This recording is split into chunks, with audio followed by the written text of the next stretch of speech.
ಗಡಿಯಲ್ಲಿ ಕ್ಷಣ ಕ್ಷಣಕ್ಕೂ ಉದ್ವಿಗ್ನ ಸ್ಥಿತಿ. ಉಗ್ರರ ಹುಟ್ಟಡಗಿಸಲು ಸಜ್ಜಾಗ್ತಾ ಇದೆ ಸೇನೆ. 24 ಗಂಟೆಯಲ್ಲಿ ನಡೆಯುತ್ತಾ ಘಾತಕ ದಾಳಿ. ಪ್ರಧಾನಿ ಮೋದಿ ನಿವಾಸದಲ್ಲಿ ಮ್ಯಾರಥಾನ್ ಮೀಟಿಂಗ್. ಭದ್ರತಾ ಸಂಪುಟ ಸಮಿತಿ ಸಭೆ ಅಂತ್ಯ. ಕೆಲವೇ ಕ್ಷಣಗಳಲ್ಲಿ ಕೇಂದ್ರ ಕ್ಯಾಬಿನೆಟ್ ಮೀಟಿಂಗ್.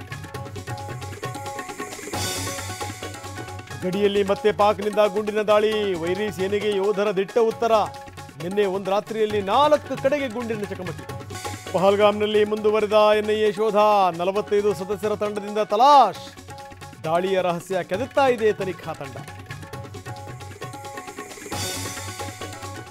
ಅಟಾರಿ ಗಡಿ ಮುಖಾಂತರ ಪಾಕಿಸ್ತಾನಿ ಪ್ರಜೆಗಳು ವಾಪಸ್. ತಪ್ಪೇ ಮಾಡದ ನಮಗೆ ಯಾಕೆ ಶಿಕ್ಷೆ ಅಂತ ಗೋಳಾಟ. ಇದುವರೆಗೂ 786 ಮಂದಿ ವಾಪಸ್. ಉಗ್ರರ ದಾಳಿ ಮಧ್ಯೆಯೂ ಕಾಶ್ಮೀರಕ್ಕೆ ಬರ್ತಿದ್ದಾರೆ ಜನ. ದಾಲ್ ಸರೋವರದಲ್ಲಿ ದೋಣಿ ವಿಹಾರ. ಇಲ್ಲೇನು ಸಮಸ್ಯೆ ಇಲ್ಲ ಅಂದರು ಬೆಂಗಳೂರಿನ ಟೂರಿಸ್ಟ್.